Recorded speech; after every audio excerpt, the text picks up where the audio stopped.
Bonjour et bienvenue dans ce nouvel épisode du Zéro RIR Podcast, toujours animé par les frères Gallois. Bonjour à tous pour cet épisode matinal. Oui, on tourne le matin et j'ai fait annoncer une intro parfaite et déjà on commence à s'éloigner un peu du sujet. Mais tout de suite, on va vous donner le sommaire, on va parler de la stagnation et surtout comment faire pour en sortir. Et ça, c'est un sujet ultra intéressant et qui concerne en plus directement Rémi. Pour quelle raison? Frère, tu stagnes, non? Non? Ah, tu progresses? Bah bien sûr, je progresse. Ah, j'ai pas vu. Mec, est-ce que tu veux qu'on parle encore une énième fois des performances sur le hack squat, le pendulum squat, la presse à cuisse, la chest press inclinée, la chest press couchée, la high non pas la high incline, mais Frère, ouais, on en parle quand tu veux. Mais c'est pas le sujet. Aujourd'hui, on est confronté à un problème. Il y a trop de personnes qui stagnent. Il y a trop de personnes qui vont à la salle et au bout d'un an, 2 ans, 3 ans même pour certains, même plus, genre 10 ans, les mecs ont toujours le même physique. Et c'est pas problématique si tu y vas dans un but de genre juste la remise en forme, te sentir bien, etc. Mais le problème, c'est que la plupart des gens qui stagnent, c'est des gens qui aimeraient progresser. Et parfois, il suffit pas de grand-chose pour pouvoir relancer une progression. Et du coup, dans cet épisode, on va vous donner de manière plus ou moins structurée. parce que c'est très flou, hein, évidemment. C'est très flou, il y a énormément de raisons possibles. On va très certainement en oublier. C'est une forte possibilité. On peut pas, penser à tout. Mais c'est pas grave, ça fera un épisode supplémentaire. Voilà, le but, c'est de vous donner le plus de pistes possible. Donc installez-vous confortablement. Vous êtes bien sur le podcast de l'anti-stagnation. Il nous faut un jingle. Tu peux pas chanter En un plus, peu? je l'ai dit. J'ai dit que je voudrais faire des jingles dans. C'est vrai. Des jingles. Alors, déjà un truc pour l'intro et l'outro, ça serait génial. Et après, des petits jingles comme ça avec une table de mixage là, où on lance un petit jingle du genre Denis Frites ou Mais pourquoi Gros Denis. Le problème, c'est que, frère, t'as toujours des envies qui coûtent cher. T'as toujours des... Ça, c'est bien, mais ça... déjà, d'une, c'est chiant. Moi, je à les mettre en fais les place. jingles. Moi, je Oui, mets mais- une petite voix off, je Mais mets une faire petite musique derrière. Faire le jingle, c'est pas un problème, c'est avoir la putain de table de mixage, avoir les trucs. Il faut que ça soit... Et... Bientôt. Bientôt. De toute façon, quand on fera du live, il faudra bien qu'on ait tout ça. C'est vrai. D'ailleurs, Non, mais tu sais qu'on a fait une pointe historique sur un podcast d'un point de vue de l'argent qu'on a gagné avec. Je crois qu'on a fait 5 € sur un podcast. 5 €. Et ben, la table de mixage, elle coûte combien? 600, 700. Bon, il va falloir faire quelques podcasts et avoir des pics. En fait, c'est le podcast avec Lucas Gouif. Ah. Ce qui veut dire que... Les gens écoutent que quand il y a Lucas. Que quand il y a nous, ils nous écoutent pas. Donc en fait, sans Lucas, on va être pauvre. Moralité, les gars, si vous voulez une table de mixage et des jingles, il faut spammer Lucas pour qu'il revienne. Bon, mon frère, est-ce que tu as des choses intéressantes à dire avant qu'on débute sur le sujet ou pas du tout? Moi, j'aime toujours faire des hypothèses sur la question sur le thème plutôt de la stagnation. En fait, la stagnation, pour la majorité des go muscu qui sont investis dans leur programmation, la question, c'est pas est-ce que tu stagnes, c'est est-ce que tu utilises suffisamment d'outils pour voir que tu stagnes. Alors, effectivement, on va relever plusieurs problématiques. Ça, c'est mais la première hypothèse. avant même ton hypothèse, la vraie question c'est est-ce que tu stagnes ou est-ce que juste tu ne progresses pas suffisamment vite à ton goût? Il y a ça aussi. Il y a Parce la question que- de la perception. En fait, il y a des mecs, ils vont avoir l'impression de stagner, mais genre, gars, t'as pris 5 kilos de muscle sec en un an. J'appelle pas ça une stagnation, tu vois. J'appelle pas ça une stagnation. Encore une fois, c'est une minorité de personnes. Mais le but, encore une fois, quand on fait un podcast, on répond à une question. Et du coup, on peut pas faire une réponse personnalisée. C'est ça, en fait, le problème du podcast. Et ce qui rend également les choses intéressantes, c'est que du coup, on peut débattre sur énormément de pistes. Mais il y a effectivement une problématique qui est extrêmement fréquente. c'est en fait juste les gens veulent aller beaucoup plus vite. Les gens veulent progresser beaucoup plus vite et certaines personnes qui ne stagnent pas, moi j'ai certaines personnes en suivi qui me disent mais j'ai l'impression que je ne progresse pas. On a commencé un déficit il y a 4 semaines, il y a 7 kilos qui sont tombés. J'appelle pas ça stagner, tu vois. C'est juste que il y a eu la personne en question s'est réveillée, il y avait le même poids qu'hier sur la balance, tout de suite c'est une stagnation, tu vois. Non, non. Tu vois, en fait, il y a vraiment, il faut pas confondre la vraie stagnation et la fausse stagnation. Parce que la vraie stagnation, c'est vraiment quand tes mensurations ne bougent pas, ton poids ne bouge pas, tes perfs ne bougent pas. Enfin bref, il n'y a rien qui bouge. Et encore une fois, il faut également faire la différence entre stagnation et régression. Et régression, Parce j'allais que venir. il y a également une possibilité qui est la régression, dans le sens où, mec, tu veux perdre du poids, mais t'en prends. Tu cherches à progresser, mais tes perfs vont dans le mauvais sens. On va dire qu'il faut vraiment faire la différence entre régression, stagnation et progression. Et bien souvent, les gens qui pensent du coup stagner, en réalité progressent. Et bien souvent aussi, on se retrouve avec des gens qui pensent stagner, mais en réalité qui régressent. Donc, il faut correctement identifier déjà là où vous vous situez et est-ce que vous êtes vraiment, du coup, dans la phase où vous voulez être. Exactement. En fait, ce degré de régression, de perception de la régression, il va être différent d'un individu à l'autre. C'est ce que tu présentais. Il y a des individus qui, pour un développé couché par exemple, qui ne montent pas, mais qui sur le reste de leur séance ou même sur toutes leurs autres séances progressent, vont penser qu'ils régressent. Pourquoi ? Parce qu'il va y avoir un seul élément de leur programmation sur lequel ils régressent. Donc ça, on va dire... Enfin, ils régressent, ils stagnent en plus, j'ai pas dit régressent. Et même si tu régresses, mais que tout le reste augmente, ben, tu vois, tu fais ta petite balance, tu dis, bah, il y a 95% de choses qui augmentent, qui progressent, et il y a 5% qui régressent. Ben, voilà, la stagnation, elle n'a pas lieu d'être. Donc, premier point, c'est cette perception de curseur de la stagnation. Et donc ça, c'était pour le volet entraînement, programmation, mais tu peux très bien aussi après l'extrapoler à la nutrition. Tu as tes performances qui augmentent, tu as ton poids qui augmente également, mais tu as tes mensurations qui ne bougent pas au niveau de ton corps. C'est pas grave. Tu as quand même deux endroits où tu progresses, ta pesée et ta progression. Si tes mensurations n'augmentent pas, alors peut-être que l'exemple n'est peut-être pas le meilleur, mais si tu as 2 éléments sur 3 qui progressent, bah, tu ne stagnes pas encore une fois. Ouais, ça c'est assez important aussi le point que tu dis. Et on est également confronté bien souvent ce que j'appellerais au syndrome du cul de la crémière. C'est-à-dire que les mecs veulent le beurre, l'argent du beurre et le gros cul de la crémière. Ouais. Parce que en gros, on va prendre un exemple, quelqu'un qui est en déficit calorique. Le mec, il a perdu 20 kilos depuis le début de son déficit et genre ses perfs se maintiennent. Mais mec, mais tu te rends pas compte à quel point c'est une progression. Tes perfs n'ont pas régressé, mec, déjà, alors que tu as perdu 20 kilos. C'est des putains de PR à ton poids de corps. C'est-à-dire que tu fais des performances que tu n'as jamais faites pour un poids de corps donné qui n'a jamais été aussi bas. Ouais, c'est ça. Genre, juste prends un exemple.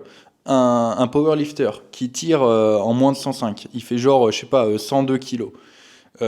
Maintenant, je sais pas, il a genre peut-être 200 kilos au bench. Ce qui est, on va dire, assez fréquent dans cette catégorie-là. Maintenant, le mec perd 20 kilos. Il fait 82 kilos. Il est en moins de 83. Crois-moi que son classement, s'il a gardé ses 200 au bench, ça va pas être du tout la même chose. Donc ouais, en fait, parfois en fait, tu te rends pas compte et tu n'es pas capable en fait d'identifier où est la progression. Et en fait, juste, tu sais, c'est le problème. On aimerait tous genre être plus sec, on aimerait tous être plus musclés, on aimerait On tous veut être tous avoir le cul de la fort. crémière. Ouais, c'est ça. On aimerait tous, voilà, avoir un plus grosse gag. Mais c'est pas possible. Tu vois, c'est pas possible et tu peux pas tout avoir en même temps. Et en fait, ça, il faut l'accepter. Et ouais, en fait, juste, c'est pas pour rien que la muscu, ça demande de la patience. Que la muscu, c'est dur et qu'un physique, ça se fait pas en quelques semaines parce que tu peux pas tout avoir en même temps. Donc, encore une fois, si ton objectif, c'est de perdre du gras, que par exemple, eh bien, ton tour de taille, ils font à vue d'œil que du coup, tu es en train de choper un putain de six-pack de la mort, que ton poids, il drop de ouf, mais que à côté de ça, tes perfs, eh bien, du coup, se maintiennent. Bah, en fait, tu vois, j'appelle pas ça une stagnation. Tu vois, moi, j'appelle ça une progression.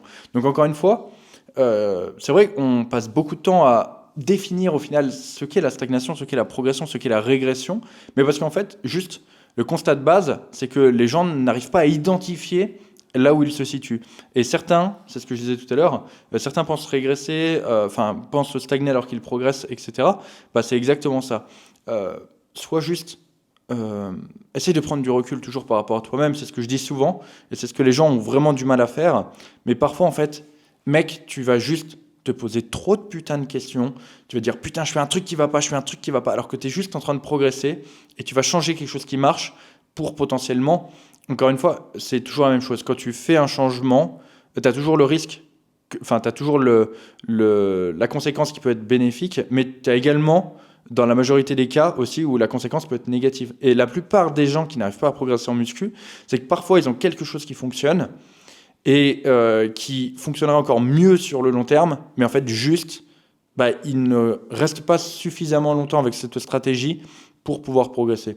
Donc parfois, et c'est ça le problème de la stagnation, et de la perception plutôt de la stagnation, c'est que tu penses stagner alors que tu ne stagnes pas, et au final, tu changes certaines choses dans ta façon de faire qui vont t'emmener à stagner cette fois-ci pour de vrai. Exactement, et ça rejoint tout à fait ce qu'on dit par rapport aux outils qui te permettent de mesurer si tu progresses ou pas, ou si tu stagnes ou pas. Et ça fait un lien direct avec le fait que tu ne peux pas stagner si tu prends le temps d'investiguer ta programmation. En fait, il est très difficile de stagner. Je le redis encore une fois, il est impossible même, je pense, de stagner si tu fais les choses correctement dans ta programmation. Et justement, la personne qui pense stagner, c'est une personne qui ne traque pas assez ses données. Parce que, sans forcément se voiler la face, quand tu traques ton logbook, donc que tu calcules tes performances et que tu observes que chaque semaine tu améliores tes performances ou que sur le plan des calories tu les augmentes ou tu les diminues en fonction de ton objectif, mais que ça va dans un sens ou dans l'autre, et que tu vois que sur le plan des mensurations, que sur le plan du visuel, que sur le plan des feedbacks aussi de ton entourage, eh bien tu progresses, alors tu ne peux pas te voiler la face en te disant que tu stagnes, puisque tu as des valeurs fixes. Alors je dis pas que si tu es toujours à chercher la petite data qui te dira « Ah, j'ai progressé », mais que tout le reste, en fait, c'est noir de régression. Je dis pas que voilà, il faut se voiler la face à se dire « Ok, bon, je progresse parce qu'il y a un tout petit élément dans ma programmation sur lequel je progresse ». Mais ce que je veux dire par là, c'est que si tu fais les choses bien, que tu investigues ta programmation au global, il y a très peu de chances, surtout si tu écoutes ce podcast, de régresser. En fait, l'ennemi de la progression, c'est le hasard. C'est-à-dire que les variables aléatoires, plus tu en auras, et plus tu auras de chances de stagner. Tu auras aussi peut-être l'illusion de stagner, parce que on dit pas qu'il faut tout traquer, on dit que c'est important, bien entendu, mais on dit que si tu veux pas te poser la question du « est-ce que je stagne ?», passe par la case « je ne veux pas de hasard ». Je ne veux pas de hasard, je quantifie ma progression, je mesure mes setups, c'est-à-dire que je sais exactement comment je place mon banc, comment je me mets sur tel exercice, etc., comment je standardise mes mouvements pour te dire, ok, là, j'ai des paramètres qui sont fixes et sur lesquels je vais pouvoir évoluer et du coup quantifier ma progression. Ouais, c'est exactement ce que dit Rémi, c'est ce que j'allais dire du coup précédemment, c'est que en gros, plus tu as de variables aléatoires et plus tu as de chances de stagner. On va prendre un exemple tout con. On connaît El Famoso, j'arrive pas à prendre de poids, j'arrive pas à en perdre. Si tu traques pas tes calories, en fait, juste, tu peux pas dire ça, tu vois. Pourquoi ? Parce qu'en fait, tes calories, c'est une variable aléatoire. Et il y a forcément quelqu'un, le discours, c'est le discours qui revient tout le temps. C'est ouais, mais j'ai traqué une fois, j'étais à tant de calories. mec, ok, t'as traqué une fois, t'étais peut-être à 3000, mais encore une fois, si tu remplaces ton poulet par du saumon, tu vas voir que tout de suite au niveau des calories, ça va plus être la même, tu vois. Donc, et parfois, juste, je sais pas, tu vas remplacer ton ketchup par de la sauce pesto, ça va plus être les mêmes calories, tu vois. Il y a plein de trucs comme ça, et tu peux pas juste te baser sur le visuel. Tu peux pas juste les mecs qui te disent ouais, mais moi j'ai l'habitude au visuel, je suis bon. Honnêtement, on en a déjà parlé dans le podcast avec Rémi. Oui, tu peux être bon au visuel, c'est-à-dire que tu peux dire ok, là il y a à peu près tant, etc. Mais mec, tu seras jamais déjà d'une au gramme près. Deux, si tu changes de marque d'aliment, tu verras que bah, tout de suite ça sera faux. Tu peux pas, tu peux pas. Il y a personne qui peut peser à l'œil nu. Il y a personne qui peut avoir une estimation des calories à l'œil nu. C'est impossible. Il faut voilà que tu aies des repères et moins tu auras de variables aléatoires et plus du coup tu pourras progresser. Et ça, j'ai pris l'exemple de la nutrition, mais c'est la même chose pour l'entraînement. Pour l'entraînement, en fait, il y a juste trop de personnes qui s'en battent les couilles. Un mouvement qui n'est pas standardisé, il n'y a pas les mêmes réglages. En vrai, tout le monde veut s'entraîner avec moi, mais je suis super casse-couille quand je m'entraîne. Genre, il faut remettre mon réglage exactement comme il faut. J'ai une phase de préparation avant de passer sur ma série. Il faut que tout soit exactement dans les mêmes putains de repères. Et même dans ces cas de figure, tu dis, après ta série, ah, là j'étais pas bien placé, là. Normalement, je suis mieux, machin et tout. Vous verrez dans les vlogs que Denis partage, il y a peut-être la moitié de ces vlogs où Denis dit sur une de ses séries, putain, mais là j'étais pas bien placé. Là il y a un truc qui l'est pas. En vrai, il a raison, c'est que en fait, mes mouvements sont tellement, j'ai envie de dire, robotisés que je me rends compte du moindre micro-détail. Tu vois, il y a des gens, parfois tu charges la barre que d'un côté, ils vont pas s'en rendre compte, tu vois. Moi, ils vont mettre une plaque de A25 d'un côté, pas de l'autre, ils vont pas s'en rendre compte. Mec, moi, il y a une micro-variation, je le sens direct. Le moindre changement dans les réglages, dans le moindre truc, je m'en rends compte direct. Il y a des mecs, clairement, ils s'en battent les couilles. Quand j'allais à Basic Fit, mais je me souviens trop, les mecs, putain, je faisais un mouvement, ils tournaient avec moi, ils gardaient mes réglages. Mais mec, c'est mes réglages, c'est pas les tiens, tu vois. Genre, il y a 0% de chance pour qu'on ait exactement la même morphologie, la même force. Ils changeaient même pas le poids. Je les voyais, ils faisaient des mouvements dégueulasses. Tu sais, t'essayes de leur dire un truc. Non, t'inquiète, frérot, c'est léger. Ouais, d'accord. Mais non, tu peux pas juste, mec. Je sais pas, tu fais attention. Enfin, En fait, j'ai envie de dire, bien souvent, ce qui manque aux gens, c'est un problème d'application. Genre, si tu veux vraiment progresser, tu peux pas juste faire les choses à la one again. Genre, c'est juste pas respectueux vis-à-vis de ta progression. Genre, tu peux pas dire que tu ne progresses pas sans compter tes calories, tu vois. Genre, c'est pas respecter ta propre progression de faire ça. Tu peux pas dire je stagne sur un mouvement, je n'arrive pas à progresser, alors que, mec, ton mouvement n'est même pas standardisé, que tu connais même pas tes réglages sur la machine, que tu te places à la one again. Non, tu peux pas. N'accuse pas en fait de stagner, ne t'accuse pas de stagner si tu ne mets pas en place des modalités pour t'assurer que tu feras à chaque fois les mêmes mouvements, que tu as à la fin de ta journée le même total calorique, que tu as à la fin de ta journée le même nombre de steps. Alors attention, là c'est très cadran, très carré, mais en fait si tu passes pas avant par cocher toutes ces cases, ne te dis pas que tu stagnes. T'as pas le droit. Tu sais que tu as sauvé les gens d'une méga sauce piquante parce que là ça commence à bouillonner. C'est vrai. Ouais, oh mais vous en faites pas, Denis, là. T'as sauvé les auditeurs. Vous pouvez remercier Rémi. I save your life. C'est votre héros du jour. Non mais tout ça pour dire que effectivement dans ta progression, en fait tu ne peux pas être dans une phase optimale de progression si tu as encore des données complètement aléatoires dans ta progression. Et ces données complètement aléatoires peuvent être ultra nombreuses. Diète, training, récupération, sommeil, plein de choses, tu vois, même programmation de manière générale. Tu peux vraiment avoir plein de variables aléatoires et même parfois tu te rendras compte que quand tu traques réellement toutes tes données, En plus de ça, il y a des données qui parfois se rajoutent et genre juste tu ne comprends pas, tu vois. Tu peux pas forcément les exploiter. Mais on va prendre un exemple tout con. Genre là, il a fait turbo chaud pendant 2 jours ce week-end. Et il faut voir, bah déjà chez moi-même et chez mes suivis, les variations de poids qu'il y a eu. J'allais y venir. Et c'est un truc tout con, mais mec, la température qu'il fait, c'est une variable dont tu dois tenir compte dans ta progression. Genre, il y en a qui ont paniqué. J'ai reçu des messages de mes suivis qui ont paniqué suite aux températures. Euh, Mec, quand tu n'es pas capable d'exploiter ce genre de données, bah c'est sûr que tu paniques. Ça a été très rapide, je leur ai expliqué les choses. Il a fait un peu plus froid. Enfin là, actuellement, j'ai les couilles gelées. Mais voilà, au niveau du poids, ça s'est stabilisé et ça a été tout de suite beaucoup mieux. Mais il y a eu un petit moment de panique parce que bah putain, je comprends pas, la diète est ok, l'entraînement est ok, il y a une putain de variation dans mon poids, qu'est-ce qui se passe? Bah ouais, juste la température, tu vois. Il y a des trucs, même toi, tu peux pas les contrôler. Genre ça, tu peux pas contrôler.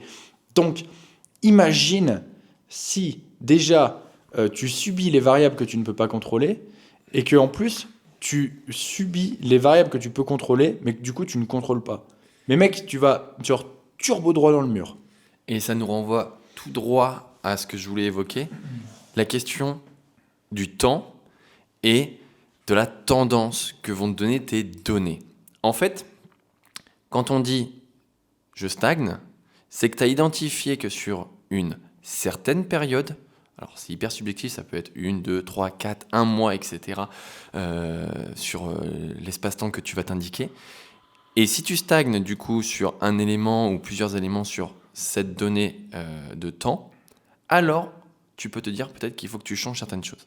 Mais par contre, te dire oui, ça fait 1 semaine que je traque mes pas, 1 semaine que je traque ma diète, que j'ai commencé à quantifier les répétitions que je fais, le volume, etc., et que tu stagnes, bah non, tu peux pas appeler ça une stagnation. C'est que tu n'as pas encore suffisamment de data pour dire ok, au vu de tout ce que je fais depuis X années, ou X mois, ou X semaines, si tu veux être sur une échelle plus petite, eh bien, je suis dans le bon ou dans le mauvais sens. Mais tu peux pas dire avant tout ça que tu stagnes. Et je fais écho à Ryan qui écoute ce podcast, qui est un de mes suivis, qui a beaucoup de mal à prendre du poids et qui, depuis son suivi, a réussi à en prendre de manière très douce et très lente. Et bien là, il a eu ce petit souci que certains de tes suivis ont eu, à savoir une perte du poids.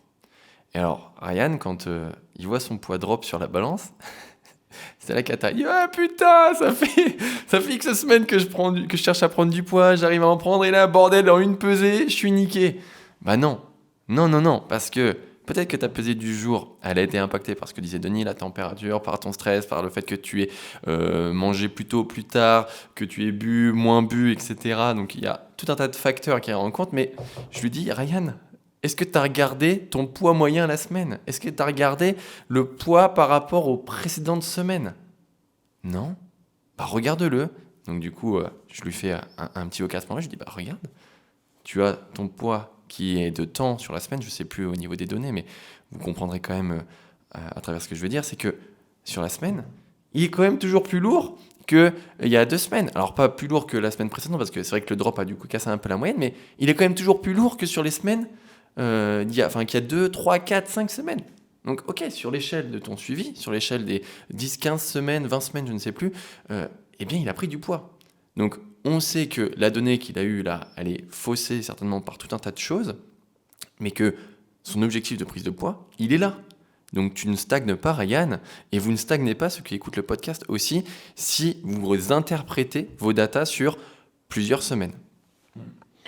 Là, je pense qu'on a fait quand même, on a beaucoup parlé des données, l'importance de les traquer, l'importance de savoir les interpréter à travers ce qu'a dit Rémi. Maintenant, Et de les analyser aussi sur une durée. Les interpréter correctement. Ouais. Mais maintenant, encore une fois, il faut peut-être que ça soit un peu plus concret et que on donne quelques pistes. Parce que, genre, juste, si on dit tu stagnes, traque tes données, ok. Les gens ils vont dire le Zero Error Podcast, ils se foutent de notre gueule. Non, on va essayer maintenant de te donner, on va dire, les pistes les plus fréquentes de pourquoi les gens ne progressent pas et on va essayer de donner quelques solutions. Encore une fois, tout ça, c'est des choses que tu peux très très vite voir si tu traques tes données. Mais encore une fois, le but, c'est de te donner le maximum d'informations possible. On ne sait pas dans quelle situation tu te trouves. Ça se trouve, tu as tes données, tu ne sais pas les exploiter. Et donc, juste ce qu'on va dire maintenant, ça va t'aider. Donc, on va prendre déjà un exemple concret, celui des calories. Celui des calories, on va prendre l'exemple de quelqu'un qui veut perdre du poids ou qui veut en prendre. Le poids ne bouge pas. Qu'est-ce que tu dois faire si potentiellement tu as ton historique au niveau des calories, mais que ton poids ne bouge pas dans la direction dans laquelle tu veux aller? Alors, ceux qui sont dans le programme Prime ont une super vidéo très bien faite sur comment tu dois ajuster tes calories. Avec, en fait, ce que j'ai fait, c'est un diagramme de décision. Tu sais, c'est genre, mon poids fait ça, du coup, ok, je me pose telle autre question, donc mon poids comme ça, mes mensurations comme ça, du coup je fais ça, tac, tac. Un espèce d'arbre. C'est ça, c'est un diagramme décisionnel pour savoir en fait ce que tu dois faire. Il y a tellement de facteurs à prendre en compte que c'est extrêmement compliqué. Encore une fois, le but c'est de vous donner des pistes. Déjà, la première chose qu'il faut bien comprendre, c'est qu'il ne faut pas faire la course à la baisse ou à la hausse des calories. Ça, c'est une erreur qui est extrêmement fréquente et que vous allez payer sur le long terme. Et on peut en parler parce que c'est un petit peu... Enfin, ça a été, je crois, l'une de mes erreurs lorsque j'ai fait mon Dirty Bulk. C'est-à-dire que pour moi, j'étais dans l'objectif d'aller taper les 100, 105 kilos, je ne sais même plus, de poids de corps. Et pour moi, c'était d'aller... taper les 5000 calories journalières. C'était pour moi genre le Graal du ouais putain je suis à 5000 calories, je suis à plus de 100 kilos, mais putain le physique il est dégueulasse. En fait, c'est quelque chose qui se faisait beaucoup à l'époque, ça aussi. Hein. C'est encore une fois, c'est pas comparable par rapport à aujourd'hui, et c'est pour ça qu'aujourd'hui, voilà quoi, si tu écoutes le podcast, mec, tu peux pas stagner quoi. Tu peux pas dire j'écoute le 0RR podcast et stagner. Là, on se sentirait insulté avec Rémi. Donc quoi faire? Déjà, la pire chose à faire, c'est la course à la balance, la course aux calories. Comme on disait tout à l'heure, il faut savoir interpréter les données. Est-ce que ton poids ne monte pas, mais est-ce que tes mensurations bougent? Est-ce que, du coup, tes perfs montent? Tu vois, sois sûr d'avoir tous les indicateurs qui te disent de monter les calories. Ce que je dis avec mes suivis, c'est je fais ça avec les feux rouges et les feux verts, tu sais. En gros, quand il y a un indicateur qui est au feu rouge, feu orange et feu vert, tu vois. Et quand tous les feux sont au vert, c'est que parfait, genre les perfs montent, le poids monte, enfin tout est. Mais c'est pas parce que tu as un feu orange, donc feu orange, tu vois, ça ralentit, que il faut. Non, feu orange et tu t'apprêtes à t'arrêter, mec. Hein. Non, ouais, écoute, moi, quand je vois un feu orange, j'accélère. Il faut mettre la nitro, tu sais. Mais pourquoi? Parce que sinon, avec ton AX, tu cales. Ah oui, des problèmes de starter. Donc si c'est orange, toi tu... D'ailleurs, petite anecdote, mon AX est actuellement enfermé sur un parking. Ah oui. J'ai dit trou du cul, il a voulu garer sa voiture, mais il s'est pas dit qu'à 21h ou 22h, je sais pas, le parking était fermé. Du coup, il a son AX. Elle est bloquée, elle est keblo. Et j'ai un prototype de machine dans le coffre. C'est vrai, en plus. J'ai un SEM intergalactique, là. Bref, c'est ça pour dire qu'il faut savoir... Tout le monde va voir notre création, tout le monde va voir dans ton coffre, là, notre... Putain, j'ai ma collection de... Putain, on n'a même pas déposé de brevet, quoi. Si quelqu'un tombe dessus, là... En fait, il y a juste à côté, du coup, de la machine, il y a ma collection de sextoys, tu sais. Donc, je sais pas ce que je préfère que les gens voient. Sachant qu'il y en a, c'est des plots de chantier. Oui, les épis de chargement des machines, là, c'est ça? Bref. Du gros diamètre, du 50. Du 50, ouais, et on peut ouais, c'est sacrément long. On verra ce que les gens en pensent. Bref, tout ça pour dire que, ouais, sois sûr que du coup, d'autres indicateurs stagnent. Tu vois, genre, trop de personnes lorsqu'ils font un déficit calorique, se focalisent uniquement sur le poids. Bien souvent, quand on fait des déficits caloriques, je le vois chez les personnes notamment que j'ai en suivi, la plupart en fait des gens s'y prennent extrêmement mal lorsqu'ils font un déficit calorique. Et en gros, quand tout de suite on leur donne une vraie structure avec un plan qui leur correspond, en fait, tout de suite, on peut faire une recomposition corporelle. C'est-à-dire que bien souvent, en fait, le poids ne drop pas, ou très peu. Vraiment, genre, on a des très faibles variations de poids, genre peut-être 200 grammes en moins par semaine, 100 grammes en moins par semaine. Par contre, parfois, on a des tours de taille qui fondent, mais de ouf. On a des perfs qui montent, on a des physiques qui se métamorphosent. Et à côté de ça, les gens restent focalisés sur le poids. Putain, mais j'ai perdu. Ça fait 6 semaines qu'on a commencé le coaching. J'ai perdu que 1 kilo. Mec, t'as perdu 15 centimètres de tour de taille. je veux dire, j'appelle pas ça une stagnation, tu vois. Et en fait, vraiment parfois, c'est vraiment une lutte contre mes suivis pour leur dire, mais il n'y a aucune putain de raison de baisser les calories. Mec, t'as le tour de taille qui diminue. Laisse tomber, tu récupères des veines de partout. T'as des stries qui commencent à arriver sur les pecs, sur tout ce que tu veux. Tu commences à avoir un six-pack de la mort. Qu'est-ce que tu veux te faire chier à baisser les putains de calories? Exactement. Et ça rejoint le point où il faut savourer ta progression. En fait, aller vite, trop vite, peut-être que tu vas avoir des changements assez foudroyants, assez rapides sur ton physique, mais est-ce que c'est vraiment ça que tu veux? Est-ce que c'est pas plutôt kiffer ce que tu fais, diminuer ou augmenter tes calories en fonction de la situation dans laquelle tu es, et te dire, bah non, mais là, je vais dans le bon sens. Certes, je vais pas vite, mais j'explose de partout et mon physique me plaît. On prend le cas que tu avais commencé à donner avec le gars qui veut prendre du poids et qui applique un surplus calorique et qui se pose la question de l'augmentation des calories. Moi, je dirais même pas de se poser la question d'augmenter les calories. C'est d'abord, est-ce que physiquement, tu kiffes? Est-ce que ce que tu as devant toi quand tu regardes ton miroir, ça te plaît? Est-ce que ce que tu fais à l'entraînement, au niveau de tes performances, est-ce que ça pousse? Est-ce que ça monte? Est-ce que tu es capable du coup de gérer tes entraînements avant de te poser la question du surplus calorique à tout prix? N'augmente pas les calories si ce que tu vois dans le miroir, si ce que tu fais à l'entraînement, si ce que tu manges dans ton quotidien et ce que tu fais à côté te convient. Voilà, ne te pose pas la question du il faut que j'aille plus vite. Il faut que j'aille plus vite en prenant plus de calories parce que le petit up des calories que tu vas faire, bah, c'est peut-être lui qui va te mettre un gros coup dans la gueule et qui, quand tu vas te regarder dans le miroir, te fera penser à un gros loukoum, à te dire, ok, là en fait, j'ai dépassé le sweet point que j'avais, il y a quelques semaines quand j'étais avec quelques calories de moins. Et là, en fait, je me sens fateux. Certes, à l'entraînement, je suis peut-être bien, certes, dans mon quotidien, je suis bien, mais putain, la qualité du physique en a pris un coup. Donc attention à toujours se poser les bonnes questions et pas se dire tout de suite il faut que je mette l'action en jeu pour répondre tout de suite à la problématique. Ouais. En fait, là où je voulais en venir tout à l'heure avec ce que je disais, c'est que bien souvent, en fait, la problématique, c'est que tu peux très bien progresser sans avoir à toucher tes calories. Et en fait, une erreur peut être de ne pas ajuster ses calories, mais une erreur en fait encore plus fréquente, c'est de les toucher trop souvent.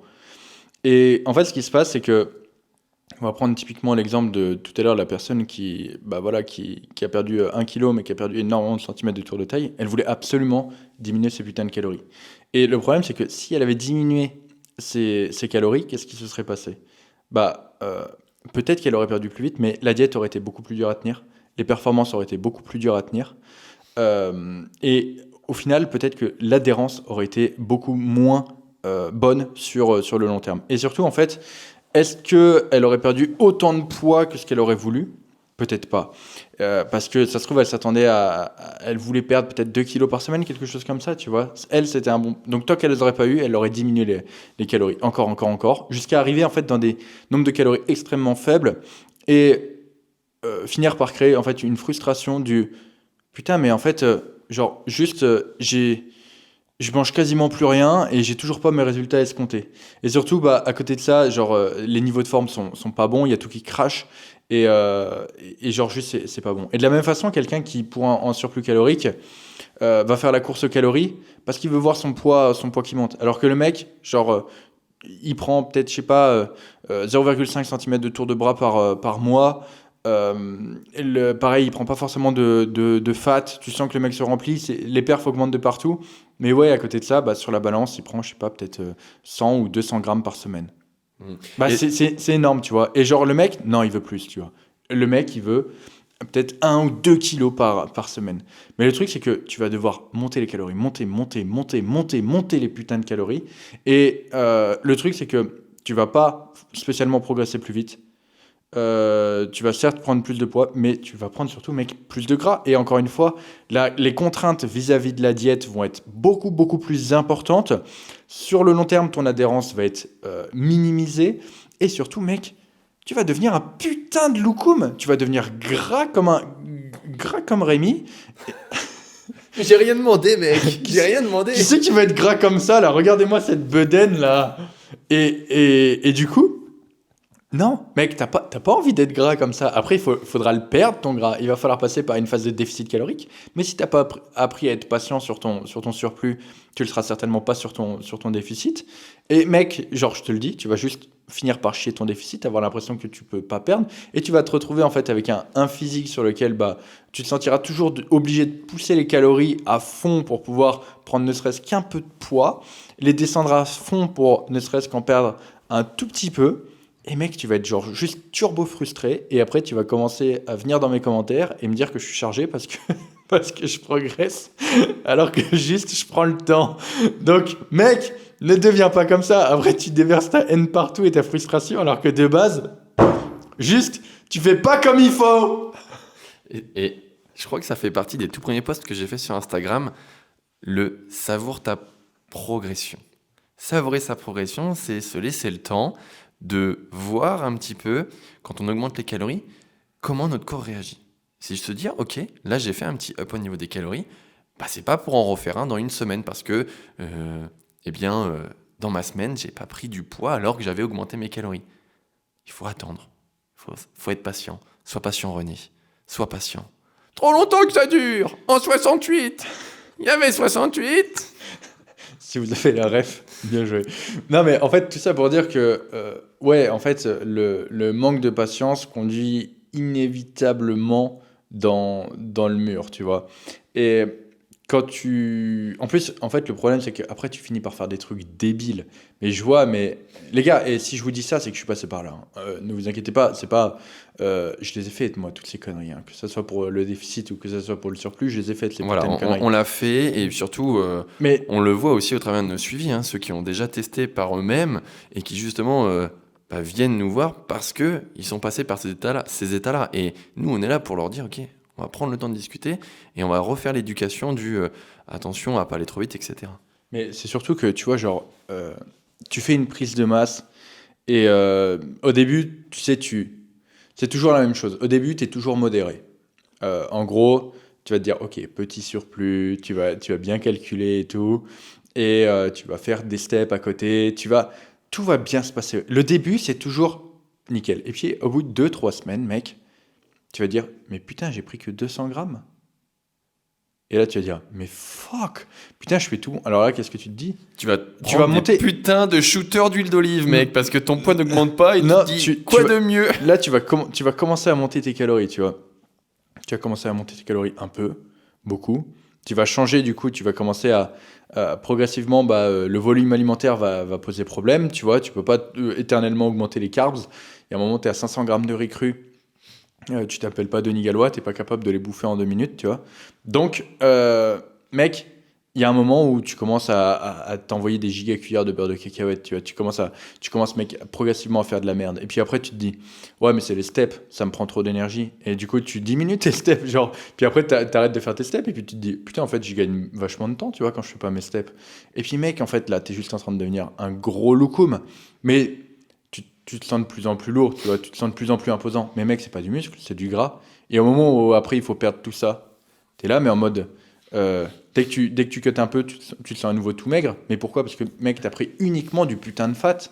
Alors qu'au début, la modération, c'était très bien. Mais tu as voulu tout de suite partir dans les extrêmes. Tu vois, tu as voulu tout de suite partir dans les extrêmes. Et ça, c'est exactement la même chose avec le déficit. Et vraiment, en fait, c'est l'impatience qui est vraiment l'ennemi de la progression. C'est vraiment une constatation qu'on a avec Rémi. C'est juste ouf. En fait, on a plus de problèmes de personnes qui font trop de modifications inutiles pour progresser que de personnes, en fait, qui font pas suffisamment de modifications. Genre, il y a très peu de personnes qui ne modifient pas leurs calories quand ils voient que ça fait 6 semaines, par exemple, que le poids stagne, tu vois. Non, les gens ont tendance, en fait, à être toujours dans les putains d'extrêmes. Et vraiment, surtout sur la progression, on a tendance vraiment à toujours vouloir aller trop vite. Et en fait, c'est juste, tu crames toutes tes putains de cartes. Tu vois, c'est comme si au poker, t'arrivais, mec, t'as 1000 euros sur ta putain de table. Et en fait, plutôt que de miser, je sais pas, peut-être 10, 50, tu vois, la sécurité, et d'amasser de plus en plus pour avoir toujours de plus en plus, tu vois, non, en fait, tu joues comme un trou de balle. Et Tu fais un petit all-in. voilà, dès le premier tour, mec, tu fais tapis. C'est exactement la même comparaison. Et c'est ultra important de genre juste garder des putains de cartes dans sa manche. Encore une fois, j'ai certains de mes suivis, on fait le premier appel, ils me disent ouais, moi je veux aller turbo vite, ok, je me mets 20K steps, une diète, je veux faire un mini cut drastique, t'inquiète même pas, moi je le tiendrai, machin et tout. Juste, non, tu vois, non, on va pas faire ça. Parce que si je te mets ultra bas en calories, si je te mets à 20K steps, le jour où potentiellement on a une vraie stagnation, et que du coup on a besoin de toucher un paramètre, mais mec, s'il faut augmenter les steps, comment tu fais? T'es déjà à 20K, genre ça va te prendre une masse de temps en plus. S'il faut baisser les calories, genre on n'a plus de marge de progression. Non. Alors que juste si on commence sur quelque chose de modéré, mais genre ça aurait été tellement mieux. Et en plus de ça, aujourd'hui on a quand même la littérature scientifique qui nous aide là-dessus. Avec, je sais pas si tu as vu Rémi, il y a une étude très sympa qui est sortie, qui a comparé du coup les résultats sur la perte de gras entre un déficit agressif et un déficit du coup plus doux. Modéré. Et en fait, ouais, ce qui s'est passé, c'est que dans le groupe de déficit agressif, il y a eu effectivement une grosse perte de gras. Ce qui est logique. Et dans le groupe, du coup, avec un plus petit déficit, il y a eu une moins grosse perte de gras, mais par contre, il y a eu une prise de muscle. Et juste, en fait, si tu fais les ratios, c'est quasiment identique, même du coup, en faveur du groupe qui avait un déficit plus léger. Pourquoi? Parce que, en fait, le ratio de prise de muscle a été plus important. Et genre, juste, ça prouve encore une fois que la stratégie de la vitesse n'est pas toujours la même. Et oui, tu peux très bien faire une stratégie d'un mini-cut sur quelques semaines, etc. Mais le problème, c'est que les mecs, c'est pas ce qu'ils veulent, tu vois. Genre, ils veulent juste être... ils veulent commencer lundi. Ils veulent être le lièvre plutôt que la tortue. Ouais, c'est ça. Et au final, le problème, c'est que ils passent jamais la ligne d'arrivée. Il faut partir à point, mon cher. Ça, c'était une piste de stagnation, du coup, au niveau des calories. Encore une fois, c'est genre juste l'erreur la plus courante de stagnation, de régression. Genre juste faire de la merde avec ses calories. Faire de la merde avec ses calories. Et voilà, ne pas progresser, devenir juste giga fat. C'est ça, en fait. Les mecs, on les voit... je fais une prise de masse, gars, ta prise de masse, t'as pris 10 kilos, tu fais le ratio, t'as 500 grammes de muscle en plus et t'as 9,5 kilos de gras en plus, tu vois. Ça, c'est pas une bonne prise de masse. Pareil pour le déficit calorique. Mec, c'est extrêmement dur de perdre du muscle en déficit calorique. Moi, je l'ai vu, hein, j'ai été blessé. Je me suis pas entraîné quasiment sur le haut du corps. Certes, j'ai perdu du muscle, mais il y a des mecs qui arrivent à en perdre beaucoup plus rapidement et en continuant de s'entraîner. Donc les gars, je sais pas comment vous faites, mais vous êtes sacrément forts. Donc, ça, c'était pour la diète. On peut parler maintenant, peut-être, entraînement, mon frère? Bah ouais, parce que en fait, la stagnation, forcément, on peut l'avoir sur la perte ou la prise de poids, mais là où c'est peut-être le plus facile de voir si tu stagnes ou pas, c'est quand même sur des éléments factuels de ta progression. les charges de travail, le volume total de ta séance, comment tu gères ton intensité, comment tu gères aussi de semaine en semaine ta progression. Ça, on va dire que à partir du moment où tu utilises un cahier d'entraînement, Alors, moi, je serais vraiment encore plus général avant de rentrer dans les détails de la spécificité. Hein. ok, La cause la plus fréquente de stagnation à l'entraînement, c'est le manque d'intensité. Les gars, je vous le dis, c'est le manque d'intensité. Si vous pensez vous entraîner dur, il y a peu de chances que ce soit le cas. C'est extrêmement rare les gens qui s'entraînent réellement dur. Et en fait, la problématique, c'est le manque de répétition stimulante. C'est-à-dire que ton muscle, si tu veux qu'il ait une adaptation, en fait, la surcharge progressive, c'est quoi? Tu deviens plus fort parce que ton muscle s'adapte au fur et à mesure, tu vois. Donc, c'est juste, la surcharge progressive, c'est une conséquence. Et en fait, pour avoir cette conséquence qui est la surcharge progressive, pour avoir du coup cette adaptation qui est la prise de muscle, eh bien, il faut suffisamment de répétitions stimulantes. sur du long terme. Parce que Et- la surcharge progressive, c'est ça. C'est Oui, vraiment, en fait, tu progresses lentement. voilà, il faut proposer à ton corps une augmentation de petit à petit sur du long terme pour que ton muscle grossisse et s'adapte à l'effort que tu lui proposes. Mais en fait, on va prendre un exemple tout con. Je sais pas, genre là, je chope un truc dans le décor. Les putains de galettes de riz. Tu vois, je fais un curl avec cette putain de galette de riz. C'est génial. Et je peux faire 10 000 reps. Est-ce que je vais déclencher une stimulation suffisamment stimulante pour que mon biceps grossisse avec cette putain de galette de riz? Non. Sauf si tu en fais 1000. En fait, non, mais même en faisant 1000, Tu vas faire 1000 répétitions. il faudrait en fait que j'ai une diminution de ma vitesse de ma concentrique. C'est là où on commence à du coup se rapprocher de l'échec musculaire et c'est là où les répétitions commencent à être suffisamment stimulantes. En fait, ce qui se passe, c'est que bien souvent, les gens ne vont pas chercher ces répétitions suffisamment stimulantes. Du coup, eh bien, les signaux pour déclencher les adaptations, donc la prise de muscle, ne sont pas déclenchés et du coup, bah, juste, mec, tu prends pas de muscle. Pourquoi? Parce que tu t'entraînes pas suffisamment dur.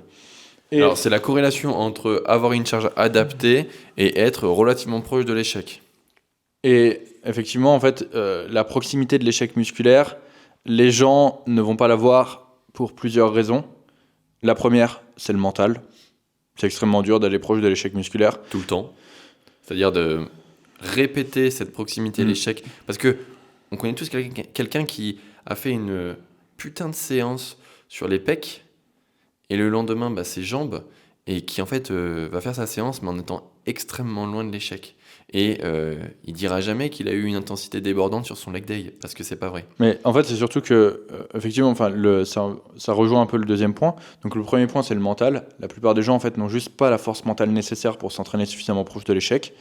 Encore une fois, c'est des mots durs, hein, mais c'est juste la réalité. Et je suis désolé, c'est le podcast, on va pas te mentir, mec. On va pas te tenir à la main. Genre, juste, si mentalement, t'es pas capable d'aller suffisamment proche de l'échec, bah, on va te le dire. Et parce que si jamais personne te le dit, tu sais, je pars du principe que un bon pote, c'est un pote qui est honnête avec toi. Genre, si t'as une sale gueule, il va te le dire. Là, c'est le même principe. Si tu t'entraînes pas suffisamment proche de l'échec et que c'est pour ça que tu prends pas du muscle, bah mec, je vais te le dire, tu vois. Je vais être parfaitement honnête avec toi. Nous, on est la personne qui, quand tu manges une salade et qu'il te reste un petit peu dans les dents, on va pas faire le gars qui regarde pas tes dents, on va te dire ah, t'as un truc dans tes dents là. T'as une putain de feuille de salade entre tes dents. Ouais. On Mais- n'est pas le gars qui. Mais c'est pas pour se moquer, c'est juste pour t'aider à devenir meilleur, tu vois, et à corriger ça. Et, et du coup, le deuxième facteur, en fait, c'est juste le manque de standardisation. Encore une fois, c'est ce qu'on disait tout à l'heure avec Rémi. Si toutes tes répétitions ne sont pas identiques, donc avec des réglages différents, avec un mouvement où, par exemple, sur tes premières reps, tu vas avoir, je sais pas, une amplitude complète, mais sur tes dernières, tu as une amplitude partielle, etc. Ou tu as tout de suite, je sais pas, sur un mouvement de triceps, les coudes qui bougent, etc., tu commences à tricher. Non, ça, c'est pas un mouvement qui est standardisé. Du coup, tu peux pas te rapprocher de l'échec musculaire, parce qu'en fait, à partir du moment où tu commences à te rapprocher de l'échec musculaire, tu compenses avec d'autres groupes musculaires. Donc non, ça, c'est pas une bonne série.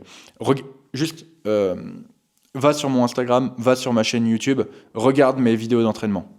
Tu vas voir, mes mouvements sont standardisés et en fait, toutes mes répétitions sont identiques, juste ma concentrique diminue au fur et à mesure. Voilà ce qui se passe, enfin la vitesse de ma concentrique. C'est exactement ce que tu dois chercher à faire. Et en fait, des personnes vont arrêter leur série à cause parfois d'un échec postural, parfois à cause d'un autre facteur limitant. Bref, très peu de gens arrivent à aller à l'échec musculaire parce que leur technique est à chier. Alors, je suis désolé, je te dis que du coup, tu n'as pas de mental. Maintenant, je te dis que ta technique est à chier. Encore une fois, c'est pour que, si je te le dis pas de façon aussi violente, si tu écoutes ce podcast, jamais tu pourras, tu vas potentiellement te remettre en question et te poser la question du est-ce que je le fais correctement. Genre, Denis, il a toujours les mots doux en plus pour vous dire comment il faut faire les choses. c'est toi le guacamole, hein. Moi, Ouais. je pique. Moi, je pique, pique. Et encore, tu sauves les gens à chaque fois avec tes interventions. Mais voilà, tout ça pour dire que ça, c'est les deux choses qui t'empêchent de te rapprocher de l'échec musculaire. Et je le vois ici au Gigi, on a des excellentes machines. Ce qui fait que il y a très peu de facteurs limitants dessus, il y a très peu de stabilité. Et genre, juste, même si tu es pas très bon techniquement, tu peux très très vite quand même pouvoir te rapprocher de l'échec musculaire. Et il y a quelques personnes qui se sont entraînées ici avec moi au Gigi. Et en fait, la constatation, c'est la même. C'est-à-dire que quand les gens viennent pour la première fois, je les mets sur les mêmes mouvements que je fais en général. Ils me suivent sur ma séance. Et vu comme ils savent pas les charges qu'ils mettent, je leur dis c'est très simple. Je les guide un peu dans la charge qu'ils doivent mettre. Et après, ils me disent bah, combien de reps. Je leur dis c'est très simple. Tu fais ton set et au fur et à mesure que tu te rapproches de l'échec, je vais te dire les répétitions qui te séparent de l'échec musculaire. Et en gros, donc ils font leur série et ils attendent qu'au bout d'un moment, je mette ma grosse main devant leurs yeux et que je dise par exemple 4, 3, 2, 1. Et en fait, c'est très simple. La constatation, c'est que le nombre de personnes qui voient juste apparaître mes mains devant leurs yeux avec genre 3 ou 4, il est extrêmement faible. Il y a très peu de personnes en fait qui... Parce que quand je montre 4, c'est qu'il y a 4 répétitions de réserve encore, hein.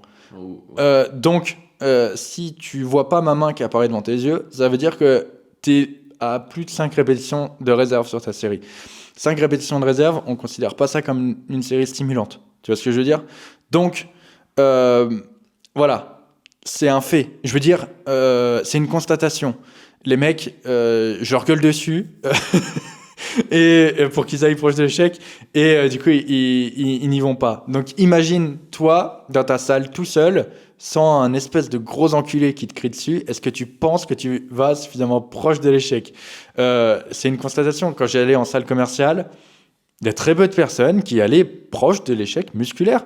C'est juste un fait. Et oui, parfois tu vois des mecs qui green des reps, qui vont, qui... En fait, tu as l'impression qu'il y a de l'intensité, mais en fait, il n'y en a pas. Pourquoi? Parce que c'est juste que, genre, c'est un développé couché où ils sont sortis de la trajectoire. Et ouais, du coup, en fait, genre, juste, ils sont plus dans la bonne trajectoire et ça fait que, bah, ils galèrent. Alors que, genre, juste, s'ils étaient restés dans la bonne trajectoire, ils auraient fait 3-4 reps de plus. C'est, voilà, le manque d'intensité lié à la technique ou au mental, c'est un des putains de facteurs de stagnation. Alors, deux choix possibles. Soit vous arrêtez de vous mentir à vous-même en vous disant bon bah je me sors les doigts du cul et je vais chercher cette répétition supplémentaire et où je vais chercher les répétitions supplémentaires, pas sur l'exercice mais sur tous les exercices et pas juste de la séance mais de toutes les séances. C'était la première option. Soit vous louez Denis pour qu'il vous accompagne sur vos entraînements. Et comme ça, Denis vous gueulera dessus et vous montrera ses gros doigts là pour vous dire combien il vous reste de répétitions. Non, plus sérieusement, quand je parlais du ne te mens pas à toi-même, c'est parce que au fond de vous, quand vous vous entraînez, et pour reprendre un exemple de l'entraînement des cuisses par exemple, bah, vous savez que vous ne mettez sûrement pas autant d'intensité, autant d'engouement, autant d'investissement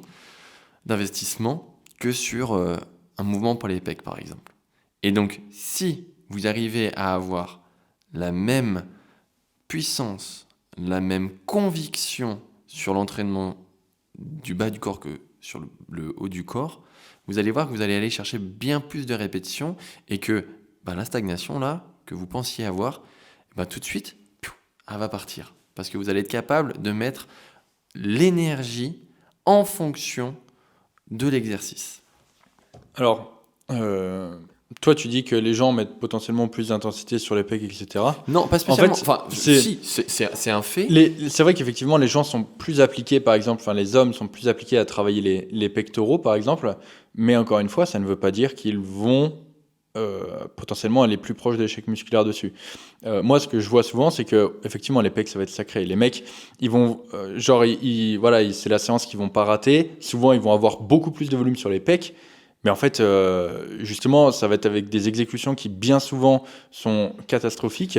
Et en fait, ce qui se passe, encore une fois, c'est que ouais, tu as plus de volume, mais potentiellement, bah, tu es plus loin de l'échec. En plus, tu as du mal à récupérer, tu commences à avoir des douleurs aux épaules, c'est ça qui te bloque aussi.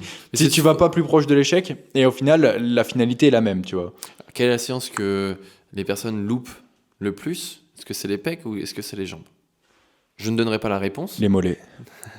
Mais voilà, c'est pour dire encore une fois que la stagnation, si vous pensez que vous stagnez, regardez votre entraînement, regardez votre intensité et mettez la même envie sur tous vos mouvements. Comment faire concrètement? Tout à l'heure, quand j'ai commencé à aborder ce point-là, j'ai parlé des modalités de progression. Et donc, quoi de mieux qu'un cahier d'entraînement pour noter absolument tout ça? Le cahier d'entraînement, alors vous pouvez le faire sur votre téléphone, sur une feuille, sur ce que vous voulez. À partir du moment où vous mettez en place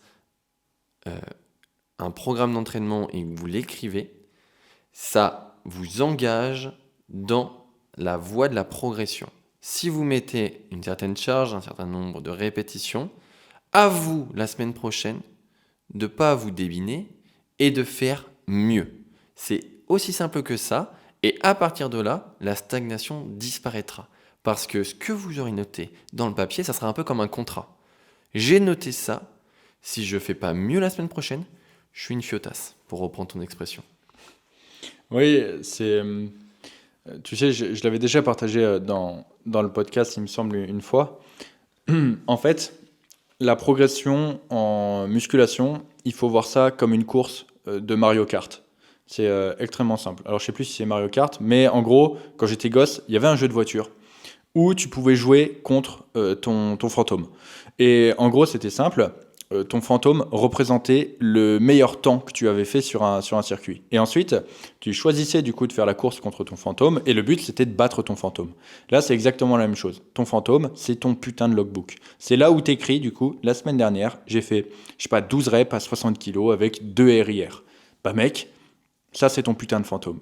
Et quand tu commences la séance, tu commences pas la séance, tu commences la course avec ton putain de fantôme. Et le but, c'est de faire mieux que ça.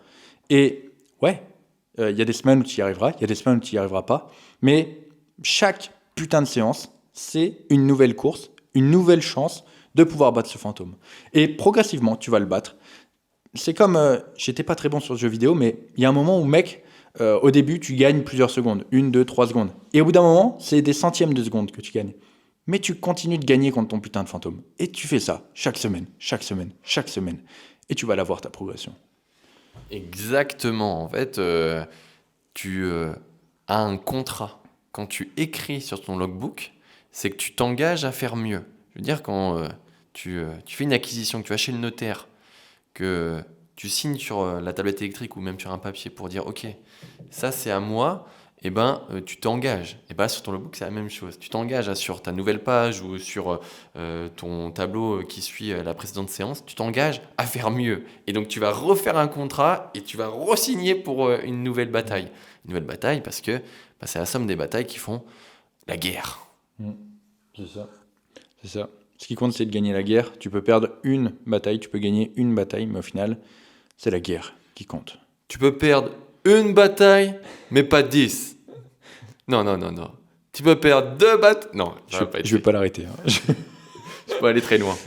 Bon, je crois qu'on a parlé beaucoup du coup de cet aspect nutrition, intensité. Attends, parce que c'est surtout dans la tête que ça se passe. La partie mentale, en fait, c'est tu t'investis dans ta programmation et mentalement, tu sais que tu stagnes pas. Ça rejoint aussi le tout premier point sur la perception de l'individu de est-ce que je stagne, est-ce que je stagne pas.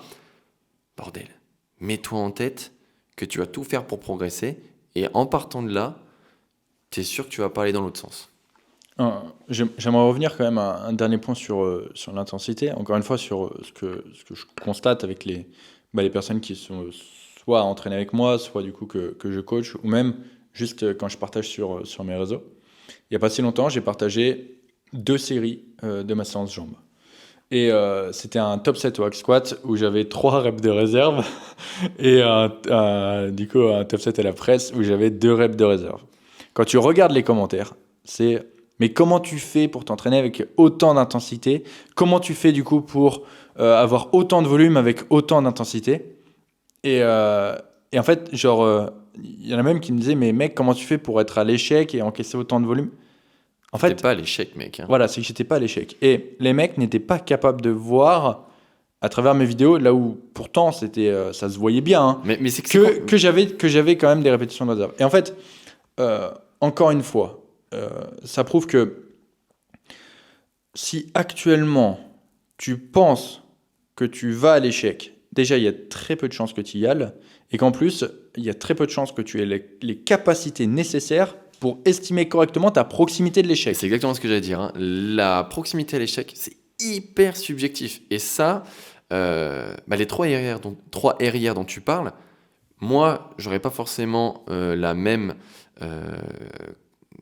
quantité de RIR à t'accorder. Peut-être qu'une autre personne te verra à 0 RIR, notamment ceux qui sont dans les commentaires. Donc ça, c'est une approche qui est hyper difficile.